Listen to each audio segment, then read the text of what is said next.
Okay. All right. Well, then maybe let's see. I'm looking at more, and more It, just says live on the various sites. So it does say that it might be a setting that you have. yeah, I'm sure it is. So let's see. Yeah,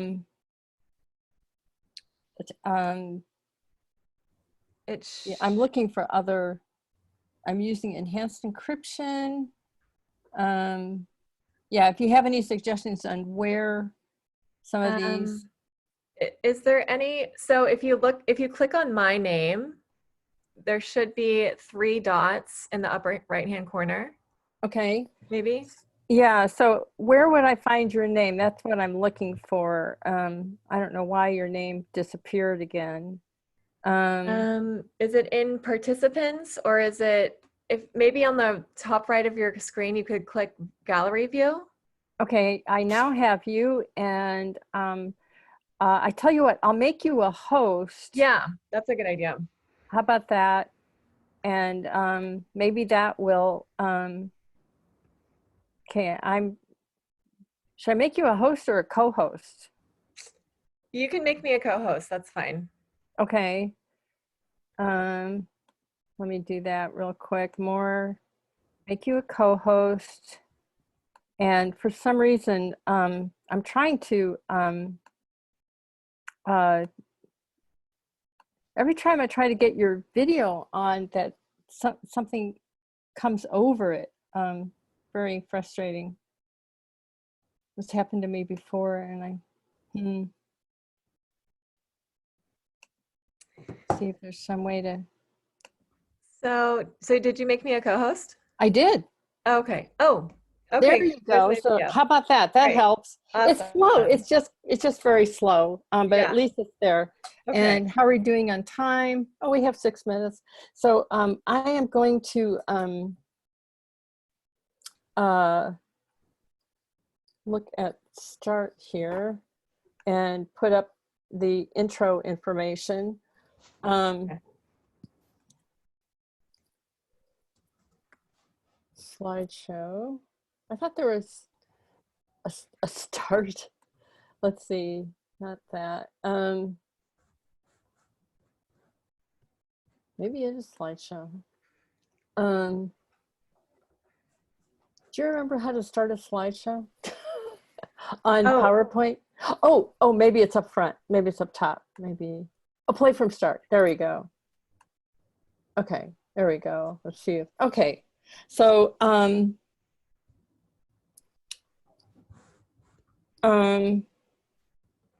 let's see. That should work. Do you see that first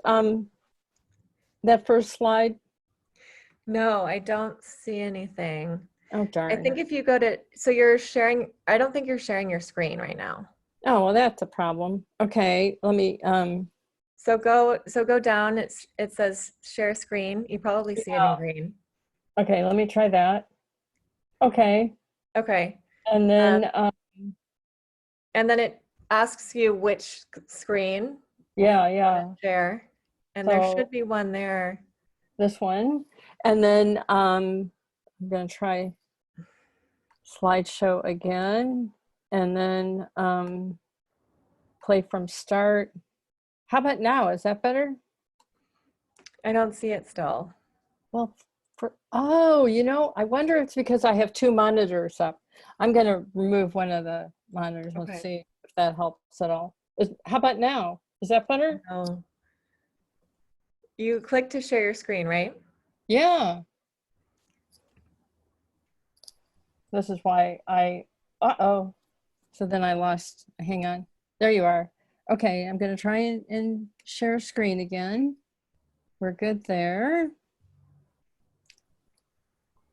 And So if you go to share screen, you should get a white box that comes up, right? Do you see that? yeah, and it says who can share, and I say all panelists. Oh, okay. Yeah. Oh, maybe since who can share when someone else is sharing? No, so there's 2 things that you can click whenever you're down at share screen. So the first is just like the arrow with a box around it that's filled in green. And then there's Okay. another like carrot kind of to the right. So Yeah, so click the box one that's filled in with green. I did that, and it Okay. gave me the option of panelists. Um, and Oh, so, there oh, you how about go. that? There you go. That's it. That works. It's really, okay. Let's see how we doing on time. Um, okay, we got 3 minutes. We're getting the Okay, I'm gonna problems grab out my of the way. water So now bottle. do you see the first? Go ahead. I Great. do. I see it. So you've done it correctly. Oh, finally. I sure appreciate your coaching. It's funny, it's different every time. You know, it's not as if it's always the same. Now, the problem I have is now I can't. I am going to try to put this monitor back in. I have a couple minutes. So let's see if this is okay. Bear with me because I would love, just give me a sec here, to get that other piece of information up. Come on. Okay, there we go. Good.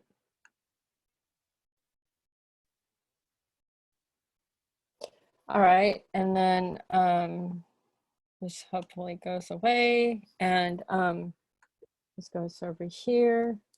And do you still see the slideshow, or should I start it over? Or you're getting your water? Okay. Is the slideshow up the way it's supposed to be?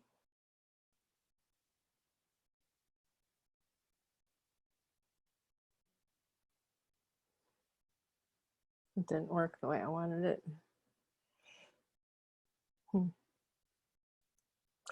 Can you hear me? Oh, sorry, I was muted. Oh, So it looks like it's in presenter view versus oh, just yeah. Okay, let me see if I so if you can. just exit out of the presentation, just yeah, and then just down at the bottom right hand corner, there should be a little like icon, or you could go to I'll view. try this. Play from Oh, start. play from start. Yeah, on the right hand. Okay, On the great. left hand. All right. So, oh, that's because the monitors aren't working right. Darn it. Let me try one more thing, and if this doesn't work, then I'll give up.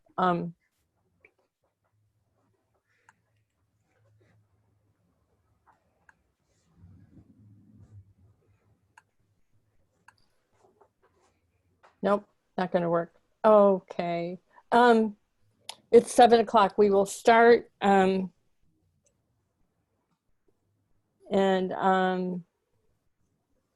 I don't have my notes about you in front of me. I apologize, everyone. I assume everyone can hear me, and we are going to start. Welcome to our Golden Gate Audubon Society Speaker Series for August. I'm excited to welcome Hannah Evans, who's going to talk to us about human populations and birds. Hannah has been with her organization for how long, Hannah? Almost 3 years. Wonderful. And one of the issues that both Golden Gate and Hannah's organization are concerned about are the impacts of habitat loss on the stability and resilience of many bird species. We're seeing dramatic declines in population levels of bird species, particularly in areas that we expected some abundance. And these impacts range from climate change to various impacts from sea level rise to just the growing, unending intensity of human population and how humans impact our natural resources. So I just want to go to the next slide here and say a little bit about our upcoming summer campaign. I really hope all of you can pay attention to some letters and emails you'll be getting from Golden Gate, and I thank you in advance for any support you can provide on our summer campaign. This pandemic is quite a challenge for us. As I'm sure you know, a lot of our most exciting field trips and outdoor experiences are now being offered in an online virtual format, which is really fun. And I want to thank all of our volunteers and supporters who have made this transition with us.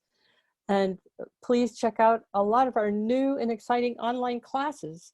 And now, without further ado, I'm going to hand off the screen to Hannah for her presentation tonight. Thank you very much.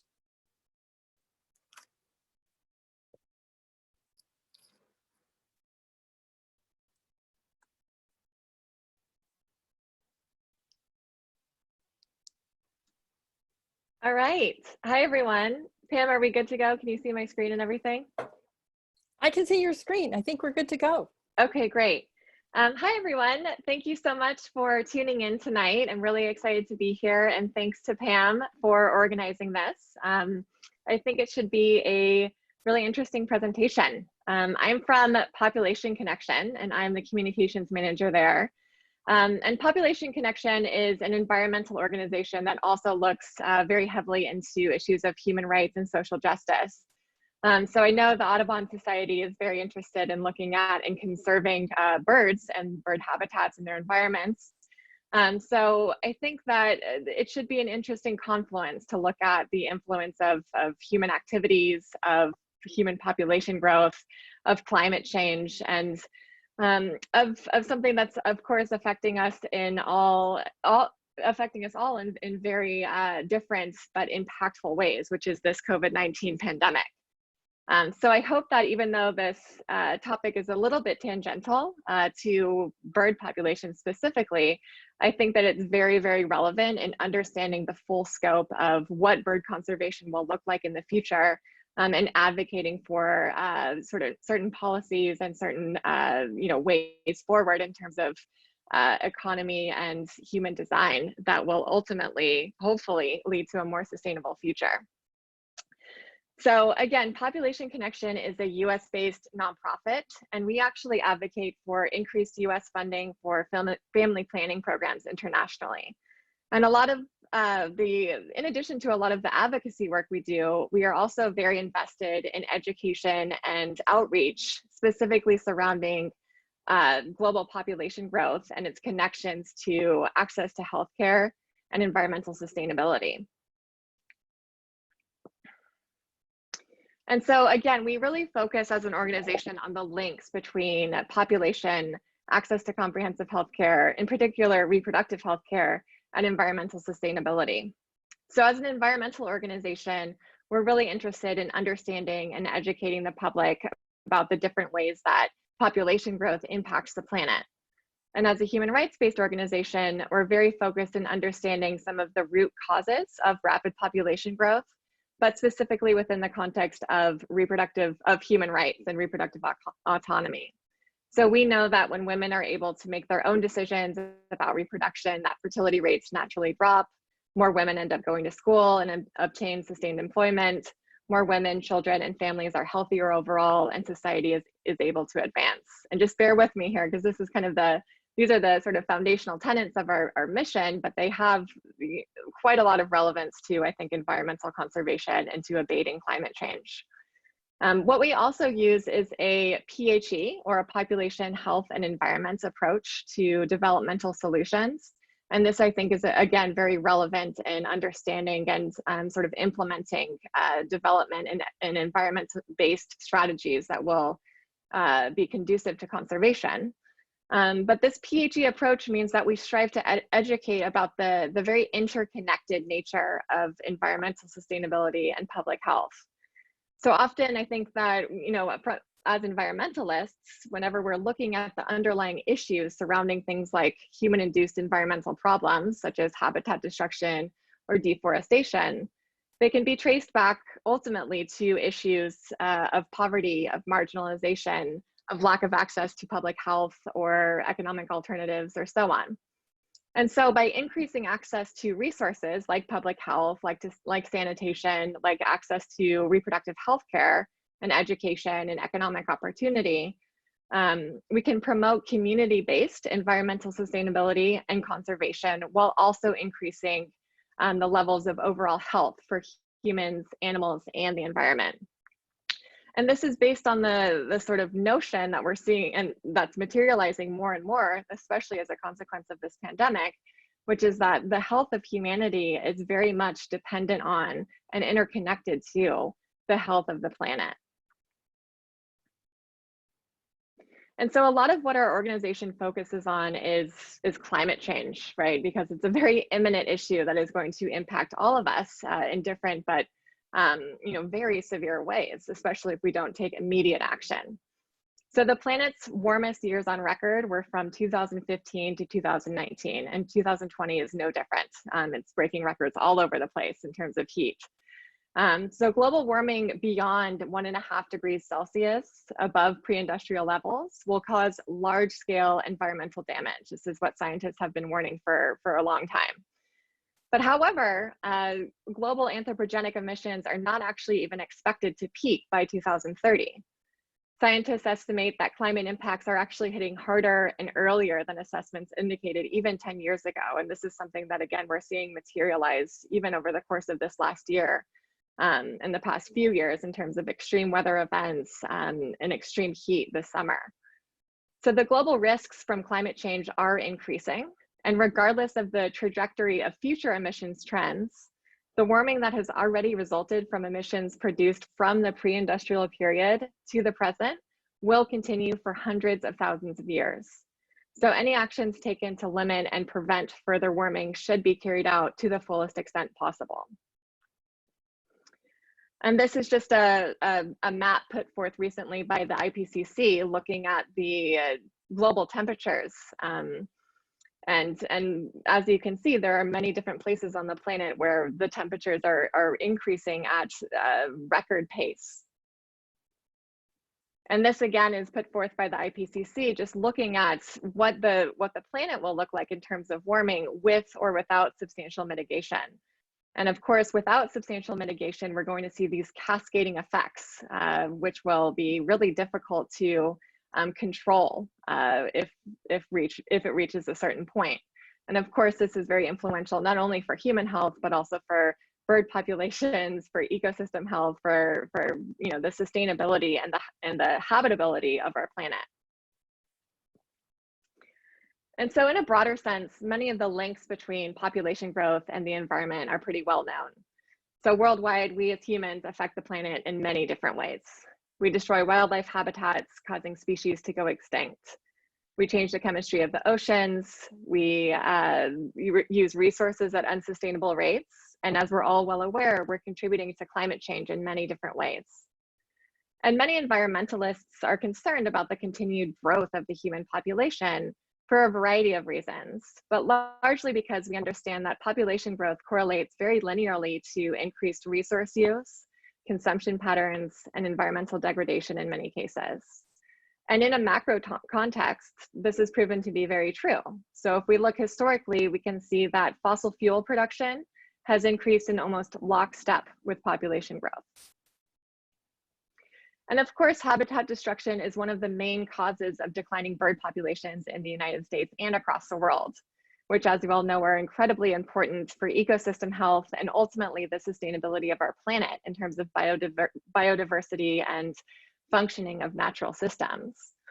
And I think one important point I'm going to try to make throughout this presentation in relation to birds, if nothing else, is that this pandemic is really forcing us to come to terms with the ways that human activities are influencing the planet in all ways. So while it's of course very important to protect and conserve lands and vital habitats of bird species and other species, we also need to really start critically looking at conventional human activities that are now really going to have to change in order to stave off the potentially cascading compounding effects of climate change. So practices typically thought of as foundational to economic growth, like urbanization, the heavy use of chemicals in agriculture, the burning of fossil fuels for energy, and so on, need now to be completely reconceptualized as they are decimating natural systems and undoubtedly contributing to the decline of, from what I've just been reading, all bird populations across the world in really staggering numbers.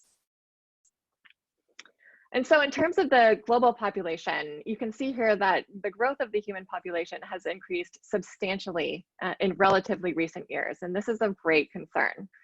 So while growth rates are falling and have been for quite a while, it's important to remember that historically, the growth of the human population has essentially skyrocketed. In fact, up until 1800, it took all of human history to reach 1 billion people. And thanks in large part to the Industrial Revolution and large-scale increases in things like access to sanitation, public health, technology, and so on, we've now reached a point where we're adding 1 billion people to the planet every 12 years, which is unprecedented in terms of growth. And so again, a lot of the work we do involves education about the ways that population influences and is influenced by climate change. We do talk extensively about how population growth both contributes to climate change, especially given the projected demographic trends that are projected to occur within the next 30 to 70 years, which will drastically increase the standards of living and consumption patterns for the world's quickly growing middle income economies, in which 5 billion people now currently reside. And we also look at the connections between fertility rates, poverty, and climate vulnerability, or an individual or state's capacity or not to be able to respond readily and adapt to climate impacts. And we note that many of the world's fastest growing regions are also the most vulnerable to climate change. And this has to do with geography, of course. Many sort of low-lying coastal communities and island states are, of course, very vulnerable to things like sea level rise.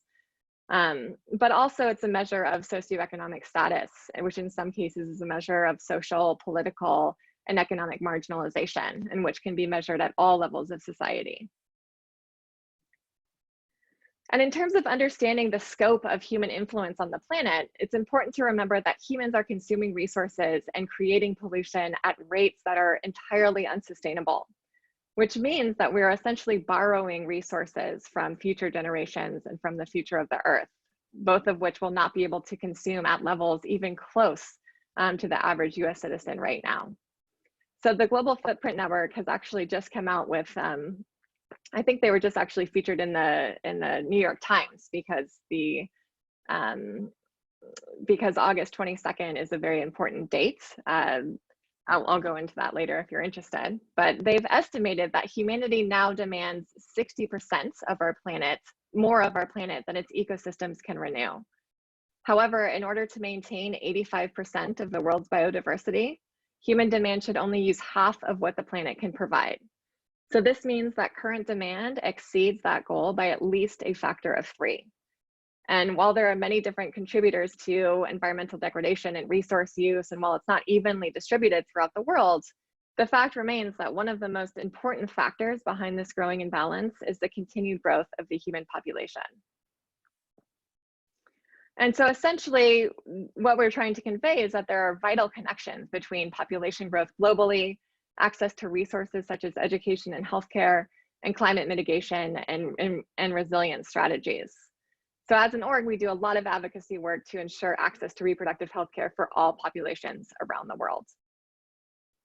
And I can give you guys a copy of the slide deck if you're interested, if I'm going a little bit too fast.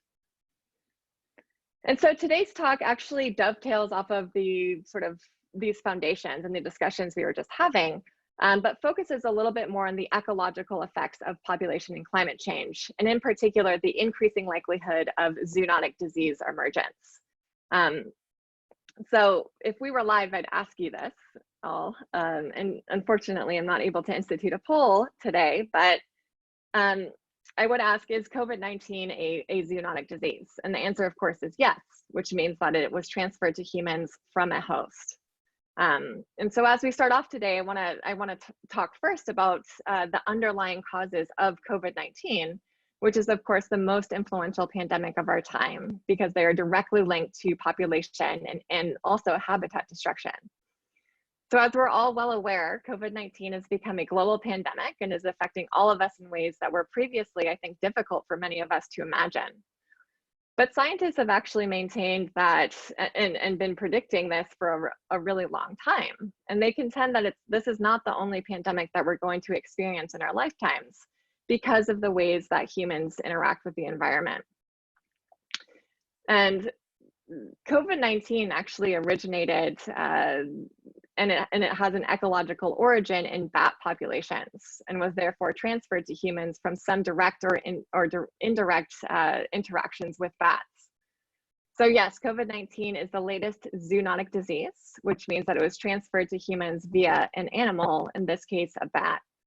Other examples of zoonotic diseases that you're likely familiar with include Ebola, SARS, MERS, and AIDS, among many others. But what I'd like us to start thinking about as we get into today's discussion is the fact that in investigating the underlying conditions that allow for these transfers between animals and humans to occur, scientists are continuously arguing that animals, despite being disease-carrying vectors, have much less to do with the likelihood of disease outbreaks in humans than humans do themselves. And just for reference, I've listed some well-known zoonotic diseases and their animal origins. And it's important to note that 75% of new infectious diseases are zoonotic, or a direct result of human to animal interaction. And these slides will be posted again later if you're interested or if you're writing any of this down. But it's no surprise really that animals carry viruses. They always have. However, factors such as a massive global market for wild animals, as well as agricultural intensification or industrialized agriculture, as well as deforestation and urbanization are bringing humans closer and closer into contact with animals, giving way for viruses to infect us more easily. Again, about 75% of emerging infectious diseases in humans have a zoonotic origin, and nearly 1.7 million undiscovered viruses may still exist in wildlife.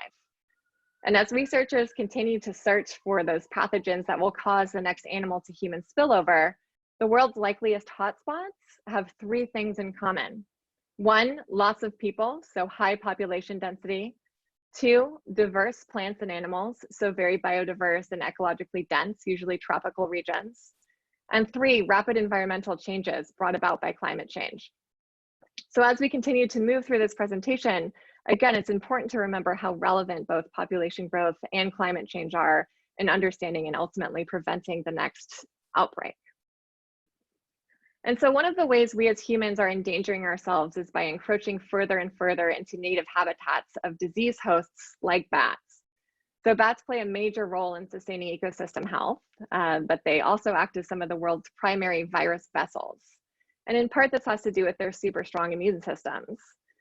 But bats are carriers of many pathogens that don't actually make them sick, but that could be deadly if transferred to humans. And of course, humans are now increasing the likelihood of this dangerous pathogen transfer. And so we know that humans are perpetuating the risk of future zoonotic disease outbreaks, but how exactly? Well, there are a few main reasons or ways in which this happens. The first is the ever-expanding market for exotic wildlife trade, especially at so-called wet markets, where many different animals are crowded together and sold, often illicitly, for consumption, trade, or otherwise. Exotic meat sales are becoming more and more popular in the world's quickly growing megacities. A megacity is defined as a city with more than 10 million people. The second is through intensified agriculture. And while much attention has been paid to wet markets as being the culprit for zoonotic disease emergence, industrialized agriculture, which is much more common in the United States, is also very much to blame. So industrialized agriculture involves processes that crowd livestock together in small, unsanitary spaces. The use of antibiotics and hormones to help prevent animals from getting sick in such conditions and to promote unnaturally fast growth is also common. And in these settings, pesticides used to grow corn and other crops to feed livestock also contributes to biodiversity loss, which increases the chance of disease emergence. In fact, since 1940, 25% of all communicable diseases that were transferred to humans have been linked to intensive agriculture. Mad cow disease is one example. Bird flu is another, a new strain of which has just recently emerged in a factory turkey farm in South Carolina. And again, all of this has to do with the crowding animals in tight spaces that are unsanitary, keeping them in really harsh conditions, feeding them foods that are unnatural and unsafe to eat. The list goes on. Essentially, the point is that animal abuse is very tightly linked to pathogen spillover and spread.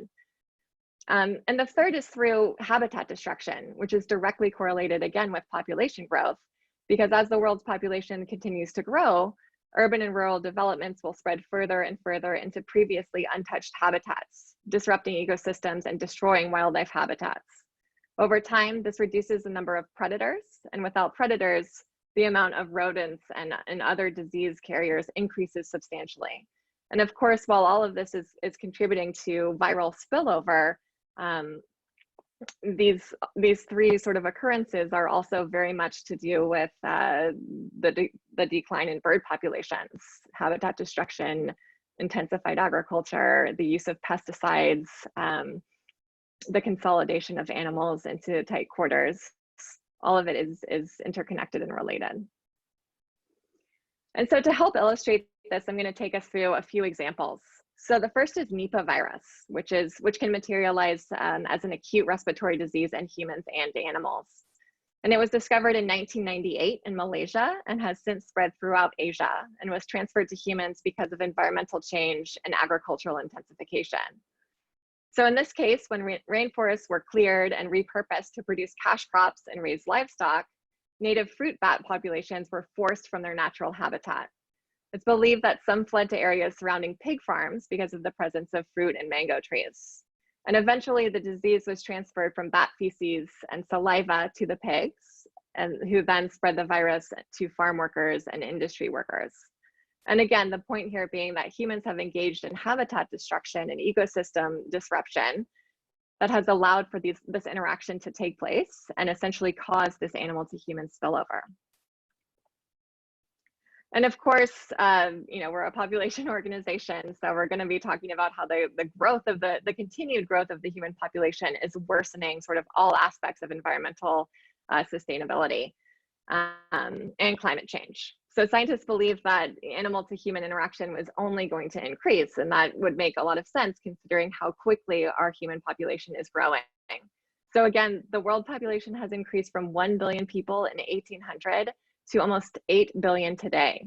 And although growth rates are falling because of trends including things like population momentum, the UN projects that the population will certainly grow to 8.5 billion in 2030 and 9.7 billion in 2050, and likely 10.9 billion in 21. And these are all projections based on the sort of large scale innovation and adaptation of reproductive health and other developmental solutions like education. So they could be much larger.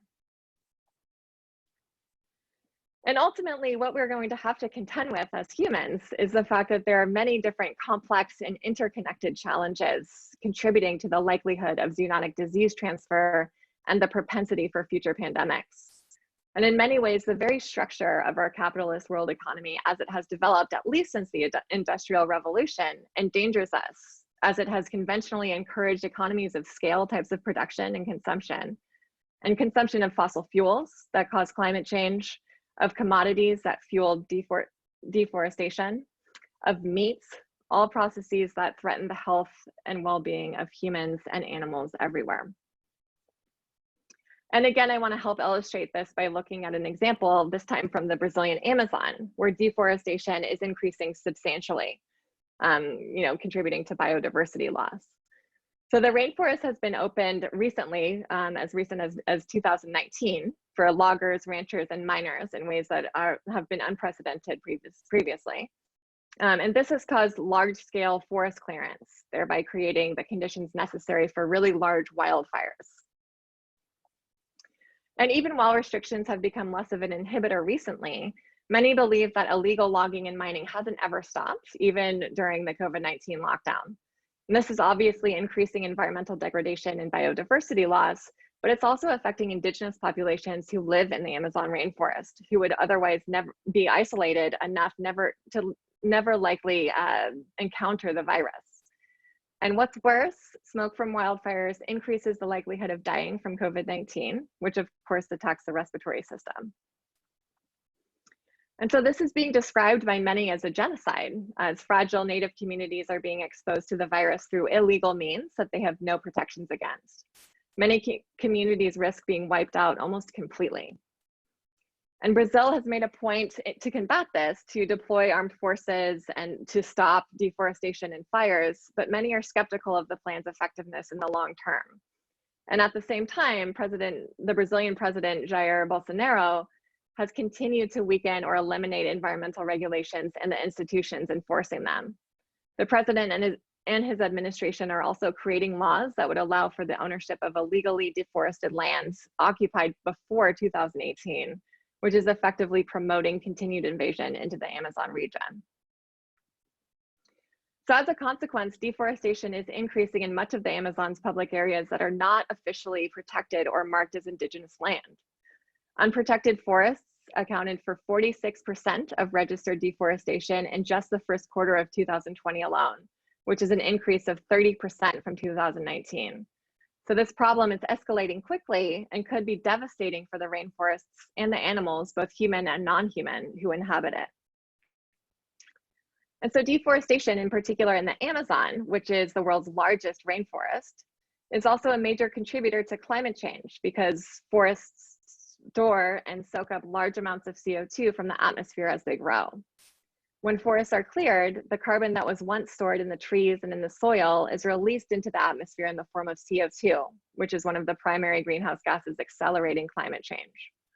So from 2015 to 2017 alone, the global loss of tropical forests released about 4.8 billion tons of CO2 per year, which accounted for about 10% of annual CO2 emissions in total by humans. And again, in order to really get to the bottom of these issues here, it's important to try to understand things from a political economy perspective, which will help elucidate many of the main drivers of environmental degradation in geopolitical terms and in global terms. And in fact, the global approach to the production of goods has a lot to do with issues related to deforestation, habitat destruction, sorry about that, intensified agriculture practices, and so on. So from a geopolitical perspective, studies have actually shown that the production of goods that are traded on the world market cause a higher level of resource depletion in low-income countries than in higher-income countries.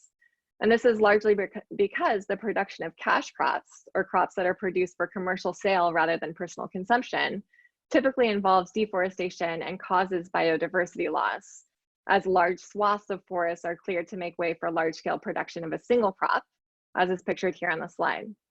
As we now know, these are the very processes that increase the risk of viral spillover. And so globally, some of the main regions, or the main regions where key agricultural products like beef, coffee, cocoa, and palm oil are produced include sub-Saharan Africa, Southeast Asia, and Latin America. These regions are also export-led, meaning that the majority of crops produced in low-income regions are shipped and sold to high-income regions. For instance, over 95% of the coffee and cocoa produced in developing regions are exported to North America and Europe. And in Brazil, for example, the agriculture industry is extremely important to the country's economy, as it employs over 10% of its workforce. Because the country is a leading producer of cash crops like coffee and sugar, there is a large incentive to augment production practices, which may be good economically, but put a lot of pressure on the environment. About 70% of Brazil's greenhouse gas emissions come from agriculture and deforestation. And so in ecological terms, large-scale habitat destruction and deforestation also lead to species extinction, usually of large predatory animals first. So this gives way to the world's most common vectors like bats, rats, and mosquitoes to roam freely without the threat of predators. So the confluence of human population growth and habitat destruction push vectors further and further into communities and other urban areas, increasing the likelihood of human to animal interaction. And so as we're starting to think about solutions to these massive global issues, we should be paying a lot of attention to geopolitics and economic incentives and to the structure of our world economy.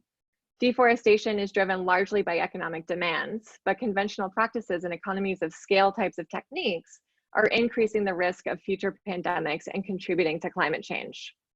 Climate change is also now emerging as a driver of infectious disease, whether by expanding the footprint of disease-carrying vectors like mosquitoes, or by defrosting prehistoric pathogens in the Siberian permafrost, or by increasing wildfires and extreme weather events. Again, the list goes on. Clearly, we need to change the way that we're operating. And through our experience with the COVID-19 pandemic, one thing has been made really, really clear. And that is when we destroy nature and abuse animals, we endanger ourselves.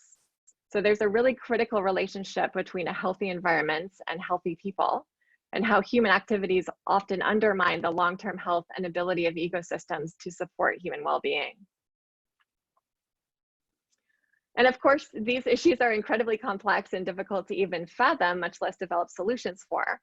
However, it's quite clear again that we need to make some very large changes. Any solutions we come up with must involve a structural shift in economic and ecological terms. One solution that has gained some prominence, especially recently, is called the One Health solution. And the goal of this approach is to increase health outcomes by better understanding the interconnections between humans, animals, plants, and their shared environment. So understanding again how best to work in accordance with natural systems rather than in opposition to them, which has proven to work to the detriment of humanity and Earth's natural systems. Essentially, it's based off of the idea that the health of people is connected to the health of animals and our shared environment. So when we work to protect one, we protect all. And while this solution is broad and likely best approached situationally, the UN has put forth a few recommendations for countries to incorporate into their developmental plans and economic structures, including the direct investment in integrated solutions that simultaneously address several societal issues, the expansion of scientific research into zoonotic diseases and pandemic prevention strategies, education about the connections between zoonotic disease emergence and human activities, the investment in sustainable land management practices, and developing alternatives for food security and livelihoods that do not rely directly on the destruction of habitats and biodiversity. And so as we start to wrap up here, I wanted to end by looking at the synergies between this pandemic and climate change, with the hopes of helping to better convey the urgency with which we need to be approaching climate solutions, though I'm sure I'm preaching to the choir here. So both COVID-19 and climate change are global in scope and will affect everyone, with the world's most marginalized populations being the most vulnerable and feeling the most severe effects. Both will require large-scale government intervention and response, including help with economic transitioning. And both will have tipping points, meaning that if we wait too long, a cascade of effects will result, and the effectiveness of our interventions will not be near as impactful or effective. And so this graph has become quite popular in helping us to understand the scope and severity of COVID-19, and shows what we would have needed to do in order to flatten the curve or prevent a surge in new cases that would overwhelm the healthcare systems. And this, of course, didn't happen in most places, but if we had been able to stay below the curve by staying at home, we would have prevented the widespread and largely uncontrollable increases in new cases, and our healthcare system would have been able to manage and adapt much more readily. And while this hasn't happened in the US, other countries like New Zealand and South Korea have been successful in flattening the curve and controlling the virus.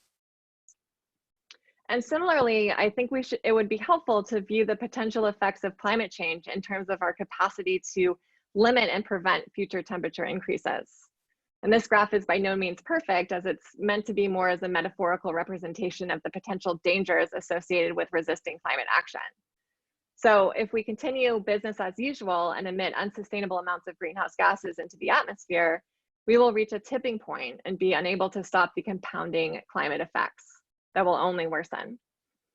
But if we stay below the climate curve, which in this case refers to the Paris Agreement, in which countries have agreed to work to prevent temperature increases of 1.5 degrees Celsius above pre-industrial levels, we will be able to manage and to a certain extent control and contain climate impacts. So this again means that we need to be doing everything possible in order to stop this climate crisis before it's too late. And so final thoughts, again, I appreciate you guys bearing with me as we talked a lot about the sort of indirect effects of that, will be felt by bird populations through the use of things like habitat destruction, species extinction, and climate change, which of course are all influencing the birds as well as humans, as well as our natural systems. But I think that hopefully we can open it up for some interesting discussions in terms of solutions and the sort of connections that you guys see that I haven't mentioned. But in conclusion, we can look at zoonotic disease emergence as being linked very closely to human population growth, to habitat destruction, wildlife trade, agriculture, antimicrobial resistance, and to deforestation. And so in order to prevent the next pandemic, humans must reduce our impact on plants, animals, and the living environment. And a greater understanding of the interconnections between human health and ecosystem health must be integrated into our social, political, and economic systems. And with this quote, I'm going to end it and open it up for questions. I'll read it aloud. This is a quote given by Dr. Thomas Lovejoy of George Mason University. And he says, "Nature sustains us. It's where we originated. The lesson from this pandemic is not to be afraid of nature, but rather to restore it, embrace it, and understand how to live with it and benefit from it." All right. Thank you very much. This is a topic that is central to all of our lives right now, and it was really inspiring to talk about the concept of One Health. I mean, that just seems like a very obvious but compelling story that we should all understand and share. And I encourage our audience to submit some questions, and I'm happy to read them to Hannah. One person did submit a question earlier. They said what they would appreciate an explanation of why COVID-19 is a direct result of the loss of the Amazon rainforest. So it's not a direct result, but I was just kind of making the argument that through habitat destruction and deforestation, we are increasing the likelihood of climate impacts, and then also the likelihood of viral animal to human spillover. You know, I could have gone through many different examples of either intensified agriculture or wet markets, or you know, what's happening all over the world in terms of, you know, habitat destruction and deforestation. But I thought it was interesting to look at the Amazon region because of the sort of geopolitical aspects of that, and as a way to kind of talk about the political and economic sort of influences that are driving things like deforestation. And can you talk a little bit more about where this concept of spillover came from, and how that term came to be the, you know, the signature phrase for this phenomenon? Yeah, you know, I'm actually not sure where the nomenclature came from. I think someone, and I'm actually, you know, looking at pandemics and the influence that population has on zoonotic disease emergence is a little bit new for me as well. Again, what we kind of focus on more is in the reproductive health sort of climate change realm.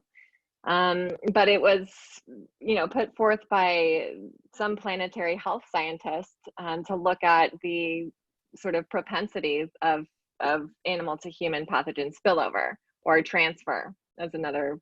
I think it's just a synonym. I'm not sure about the origins though. I could look that up. That'd be good. And then another question is, since the US consumes 25% of the world's resources and is only 6% of the population, by your logic, isn't it the goal to reduce American birth rates even further? It's kind of controversial, isn't it? Yeah, so that's a good question. And my logic is not to say that, you know, population growth alone is the sole contributor to environmental degradation, especially on a global scale. Of course, if we look around the world, we can see, as you mentioned, that, you know, certain populations are consuming the majority of the world's resources, despite being only a small percentage of the population. But what we're looking at in terms of, you know, population and climate change is to recognize that integrated solutions must be put forth. So the PHE approach is part of a One Health solution that looks at places around the world that are experiencing rapid population growth, largely as a consequence of institutionalized poverty, and solving that through access to reproductive health and education. And by slowing population growth in the long term, that does have positive effects environmentally. So climate change is something that's a really complex issue. And of course, there are many different solutions that need to be put forth, but our sort of nexus and approach focuses on the confluence of population health and the environment. We're in no way sort of advocating for lower birth rates in a sort of systematic or controlled way. We're just looking at the different ways that we can propel sustainable development forward. That's very good. Another comment and a form of a question is that the awareness of how destruction of natural habitat is linked to human health and well-being is still not broadly understood. And I think your presentation, by the way, was focusing on that to a large degree. But what can you recommend, say, for new political leaders, for example, on how to establish this kind of understanding that how humans consume their resources, as you pointed out, we're now consuming 60% of what the natural systems can produce. That's such a difficult abstract concept. What would you recommend for some of us, like our organizations where we have a strategic initiative to deliver this message? Can you recommend how we would guide our supporters and members who enjoy seeing birds in local habitats, how they can see that connection? Or maybe even more importantly, people who aren't quite as attentive to those impacts, but who, they listen to the news and they still don't necessarily understand that there's something called ecosystem services. Why won't there always be water and things like that? Yeah, and I think that this is one thing that COVID-19 has really brought to the surface, is that, again, by destroying nature and by destroying habitats and by contributing to climate change, we're also endangering the health of ourselves as human beings and as a species. And I think that there needs to be some really vital connections that are made between, bird populations and ecosystem health and planetary health more broadly. The loss of bird populations as a consequence of habitat destruction put forth by humans is devastating, but it also has some really, really impactful and interesting ecological implications for the entire health of ecosystems. And without birds, the entire ecosystem changed, the entire structure of biodiversity changes. And I think that that's the sort of connections that need to be made, because ultimately that has real impacts on the habitability of the planet. In terms of policy, I think that recently, again, through this pandemic, I think more and more it's become very clear that we can't just look at things in silos, right? We can't just look at environmental conservation only. We have to look at the fact that people are living in these really dire circumstances and are sort of feeding this sort of economic system that is causing environmental degradation through no fault of their own. We have to look at social systems that are in place. We have to look at the economic structure, which values consumption and growth through production, right? We have to really re-envision our entire society as we've sort of made it. Another question, a related question is there a country you're aware of where population growth is successfully being kept in check and where, as a result, both human and environmental health have improved? That's a really good question. And I think that there are very few examples of that. There's an island, I'm forgetting the name of it, that's like below, like south of Hawaii. And it was a really good case study for an area that was previously a militarized zone, and that has since been able to be very prolific in terms of ecological regrowth and biodiversity and sustainability and things like that. I'm unfortunately forgetting the name, but I think that overall, I don't know, that's a really difficult question for me to answer. I think that it's kind of such a complex issue. There's so many things that are sort of contributing to environmental degradation and to political structures and things like that, that it's hard for me to answer that. But that's a really great question. I'm gonna definitely look that up, and I would love to email you, Pam, with a better answer. Yeah, please do. I think people are interested in that follow-up. And another question is there global cooperation working on the One Health concept? Is there a global coalition? Is that what you said? Well, cooperation was the word they chose. Yeah, global cooperation. Well, so it's an idea that I think has been sanctioned and even created to a certain extent by the UN. So it's something that isn't necessarily new as a concept, but that has gained a lot of popularity recently, again, with all of these sort of revelations that we're having as a consequence of this global pandemic. But I think more and more there's different organizations that are involved in this type of approach. Again, looking not only at environmental issues, but also social justice issues and access to resource issues and things like that. And I think, different states and countries are looking to this as a solution because it seems like it's the only way forward. But yeah, the UN, I guess, would be the one organization that's really sort of advertising this. And then another nice big global question that you can just answer very succinctly. What can we as individuals do?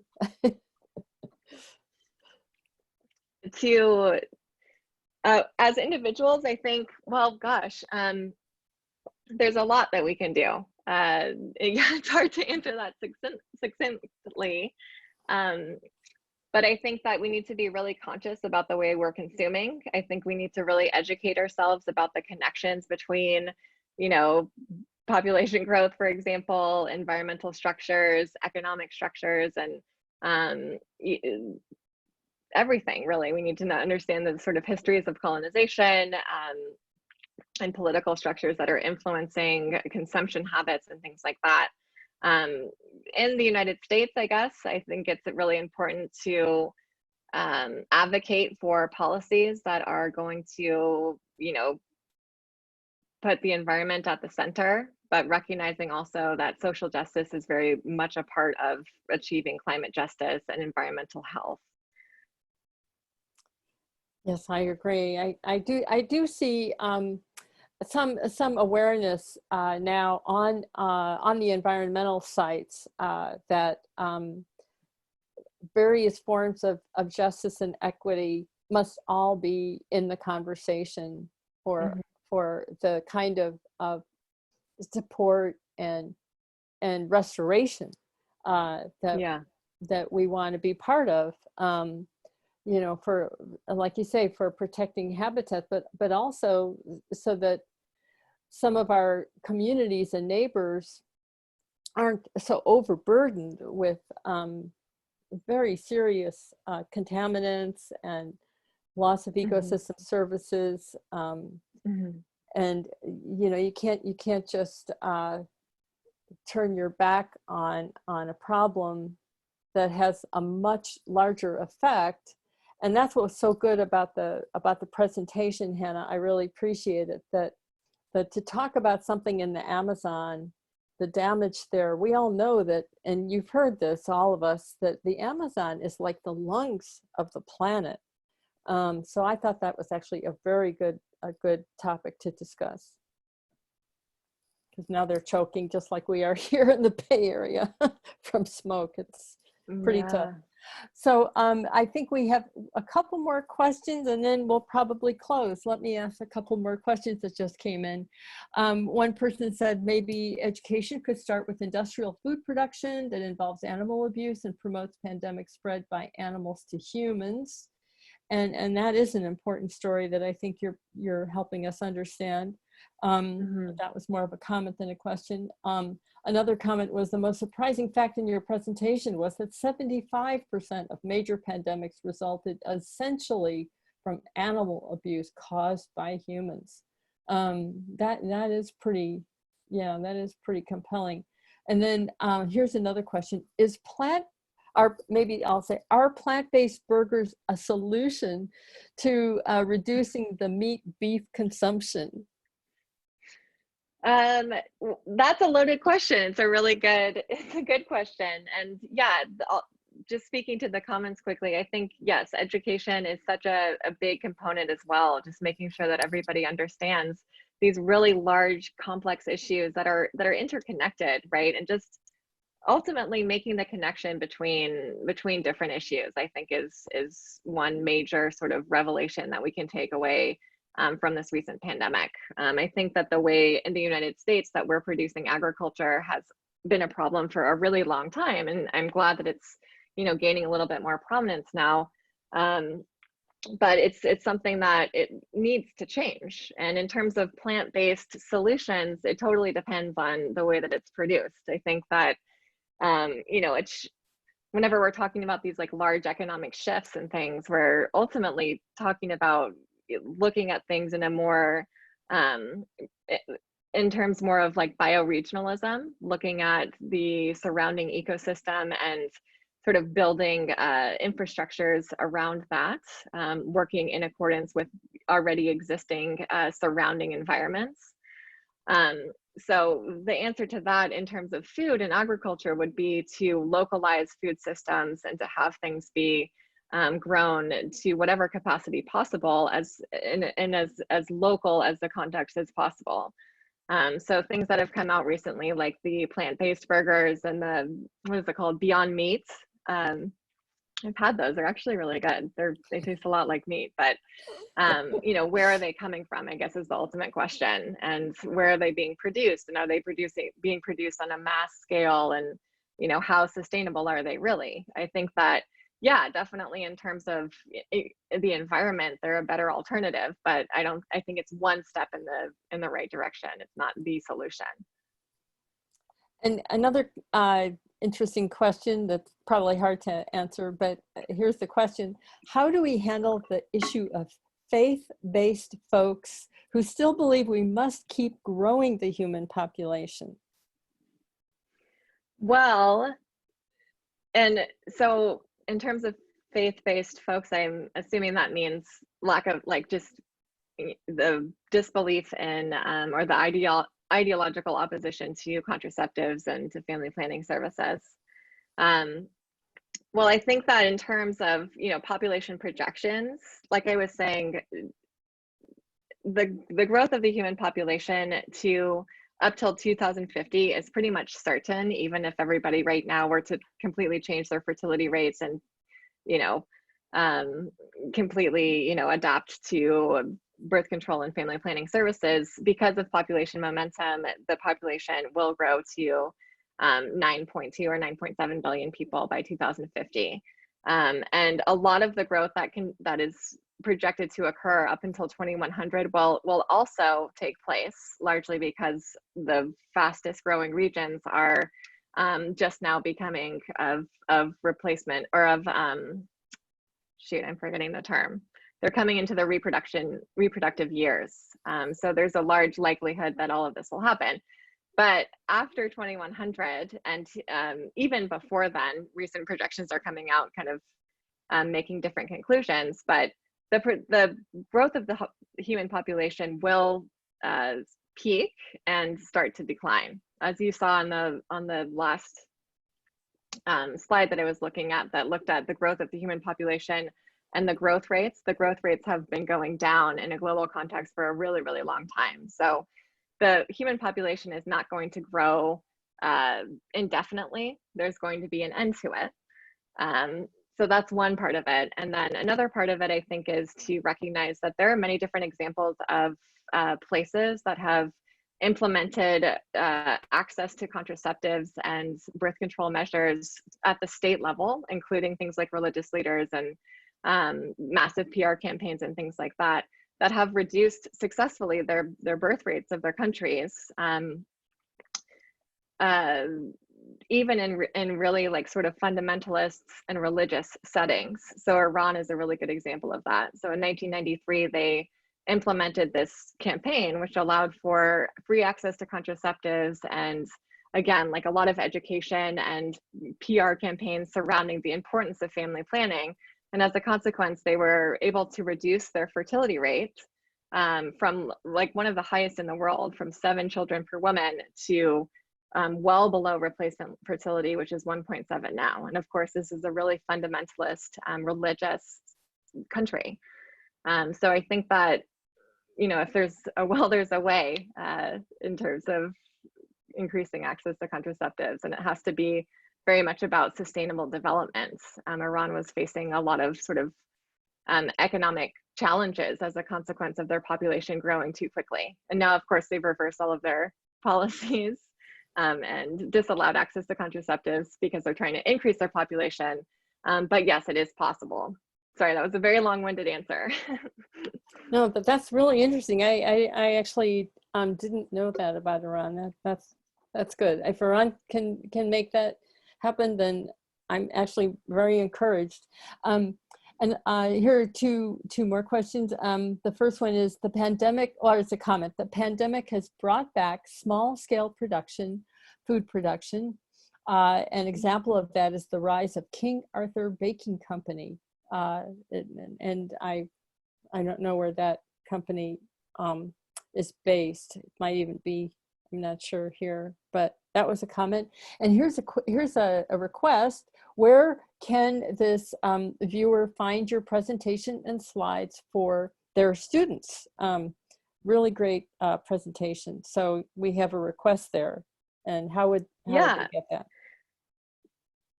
Well, the file's too big to send via email, but I can work with you, Pam, to maybe send it to you over Google Docs if you use that. Yeah, we have Google Drive, okay. and we can probably with our tech support, our wonderful tech support, figure out a way to have that available for people. That's wonderful. Definitely. And of course, you're available for follow-up questions and inquiries, I'm sure.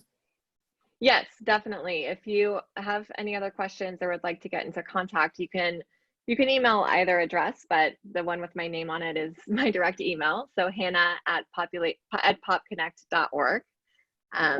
And I'd be happy to answer any questions or to talk further about these issues.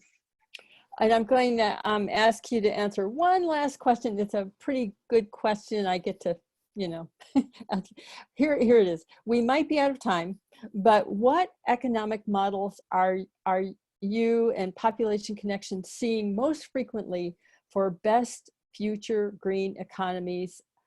For example, the circular economy.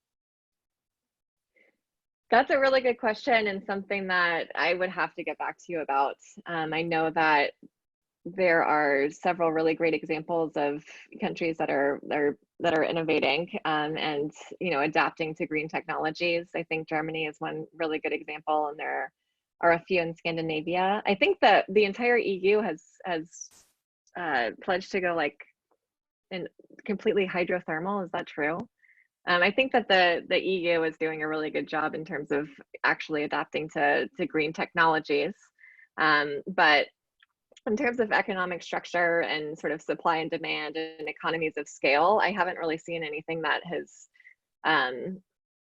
you know, been a real paradigm shift in the ways that would be necessary to really kind of shift production practices. So that'd be an interesting thing to follow up on as well. So if you're interested, we can talk.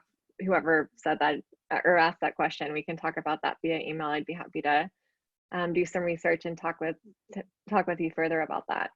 Wonderful. I'll be sure to help that happen. And to all of you, it is been a really another great speaker presentation, Hannah. Thank you so much. And please, all of you, check back with our website for our September presentation. It's a surprise. I failed again to let you know what it's going to be. But I just want to thank you all for joining us tonight. And we sure look forward to your continued support. And I'll just make a plug one more time to think about contributing to our summer campaign so that we can continue these wonderful online presentations free for everyone. And as I say, I'm happy to follow up with all of you to help you connect with Hannah to continue this conversation. So thank you all very, very much. It was wonderful to spend this time with you, Hannah.